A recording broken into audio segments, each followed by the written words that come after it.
انسان څوک دی؟ لیکوال سید اصغر هاشمی، لوستونکی حامد حقمل.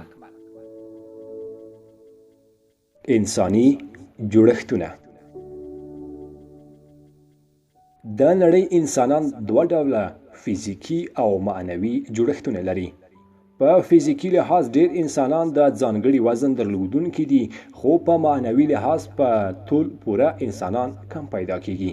چیرته چې پوهه ډیره وي هلته معنویاتو ته ارزښت ورکول کیږي، او چیرته چې پوهه کمه وي هلته بیا د معنویاتو پر ځای نورو شیانو ته چې د پوهې قیمت کم نشي، او اکثره وګړي د علم او پوهې پر ګاڼه سمبال نشي، د معنویاتو ارزښت په لوړ نشي. په حیواناتو کې شیدې لرونکي څاروي له هغو څارویو بهتر دي چې خلک ورنه ګټه نشي اخیستلی.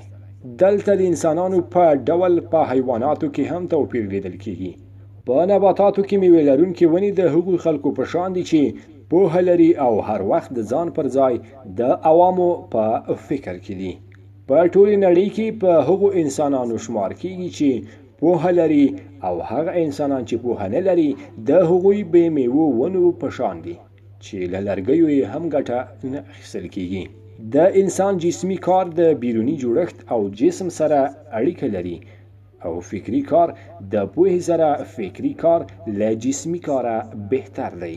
که یو دهقان د غنمو کرلو لپاره ځمکه اړوي او یا نور جسمانی کارونه کوي، او همدارنګه د پوهنتون استاد شاګردانو ته درس ورکوي او هر وخت په فکری او ذهنی کارونو مشغول وي، دواړه کارونه دي، خو د دهقان له کاره د استاد کار بهتر دی.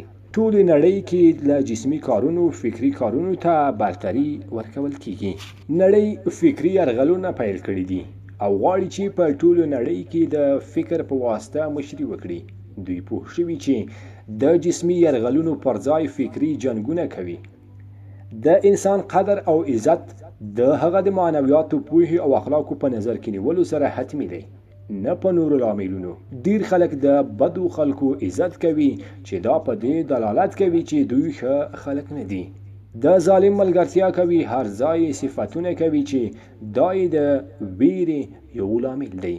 انسان کې چې انسانیت نه وي او په حقیقي پوهې سمبال نه وي، د انسانیت له دایرې وځي. د انسان انسانیت په نظر کې ونیسئ چې د معنویاتو سره نیغه اړیکه لري، نه مال، دولت، موقف، قومیت، خپلوي، نژادي او سمتي اړیکې. د انسان په نوم ټولو خلک نومول کیږي او هر چاته د انسان په نوم غږ کیږي، خو د انسانیت او شرافت ځانګړنې په ډیرو کمو کې موندل کیږي. هو، انسانیت څه په دولت نه دی رحمانه، بوت که جوړ کړي د سرو زرو انسان نه دی. په ساختماني ډول د سرو زرو له بوته د انسان قیمت کم دی، خو که د معنا په لحاظ انسان د انسانیت په طول پوره وي، د نړۍ هیڅ شي سره یې بها نشو برابرولی.